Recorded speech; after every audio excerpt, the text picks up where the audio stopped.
ఇప్పుడు ప్రభాస్ని ఎన్టీఆర్ని మీరు ఎలా ఐడెంటిఫై చేశారు? వాళ్ళతో సినిమాలు చేశారు కదా, వీళ్ళలో ఆ టాలెంట్ ఉంది వీళ్ళు అవుతారని. ఎన్టీఆర్ది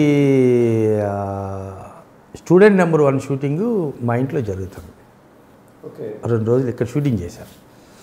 ఆ 2 రోజులు షూటింగ్ చేస్తూ ఉంటే నేను ఈ పైన హాల్లో జరుగుతుంది, నేను ఆ పైన నా బెడ్రూమ్లోకి వెళ్తూ పైన చూస్తున్నాను అనమాట. కుర్రోడు యాక్ట్ చేసే సీన్ చేస్తుంటే నాకు ఎందుకో స్పార్క్లా కనపడుతుంది. ఈ కుర్రోడు కొంచెం షైన్ అయ్యేటట్టున్నాడు, ఆ యాక్టింగ్ స్కిల్స్ అవన్నీ.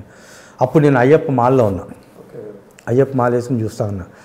ఆ రోజంతా ఆలోచించా, ఈ కుర్రోని పెట్టి సినిమా చేస్తే బాగానే ఉంటుంది డెఫినెట్గా అని ఆలోచించి ఎవరిని పెడితే బాగుంటుంది డైరెక్టర్ అని చెప్పి బాలకృష్ణతోటి రిలేటెడ్ డైరెక్టర్ అవుతే సేమ్ నెక్స్ట్ ఫ్యామిలీ కాబట్టి ఇతను కూడా ఆ రేంజ్లోకి ఏదైనా తీసుకురావటానికి బాగుంటుంది అనే ఆలోచనలో ఉండి నేను ఫస్ట్ పర్చూరు గోపాలకృష్ణ గారి దగ్గరికి వెళ్ళి, గురుగారు ఎందుకో ఆ బొడ్డోడి మీద కొంచెం నాకు ఇంట్రెస్టింగ్గా ఉందండి, సినిమా చేస్తే బాగుంటుందని అన్నాను.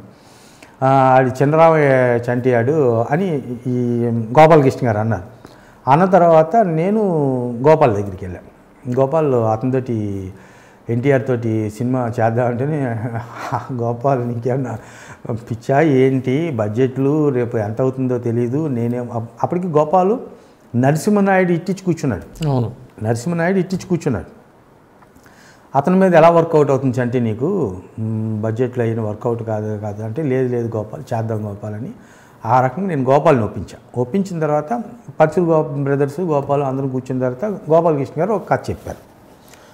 లైన్ బాగానే ఉంది, కొంచెం మాసీగా ఉంది, అది ఉంది. గోపాల్ కూడా చెప్పాం, అందరం బాగానే ఉంది, ముందుకు వెళ్దాం అనుకుని అప్పుడు ఈ కుర్రాడు షూటింగ్ జరుగుతుంటే వెళ్ళా. తారక్ నీ మీద ఒక సినిమా చేద్దాం అనుకుంటున్నాను నీతోటి అంటే, చాలా హ్యాపీ సార్ అది ఇది అన్నాడు.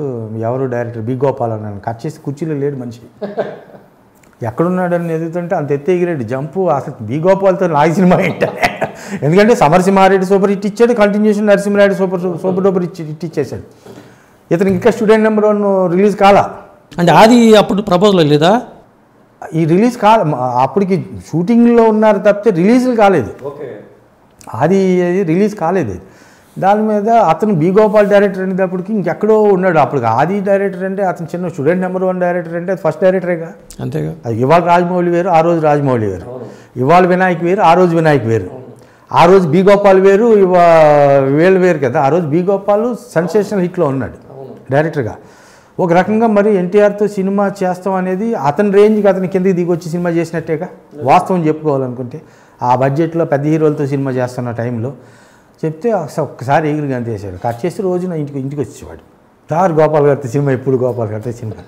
సరేనా, అప్పుడు మేము ప్రగతి రిసార్ట్లో కూర్చుని కథ తయారు చేసి ఏదైతే ఈ అల్లరి రాముడి సినిమా ఉందో ఆ కథ గోపాలకృష్ణ గారు చెప్పిన తర్వాత ఆ కథకి దాన్ని ఫిక్స్ అయ్యాం. ఇలాంటి ఇంట్రెస్టింగ్ వీడియోస్ కోసం తప్పకుండా మా ఛానల్ని సబ్స్క్రైబ్ చేయండి.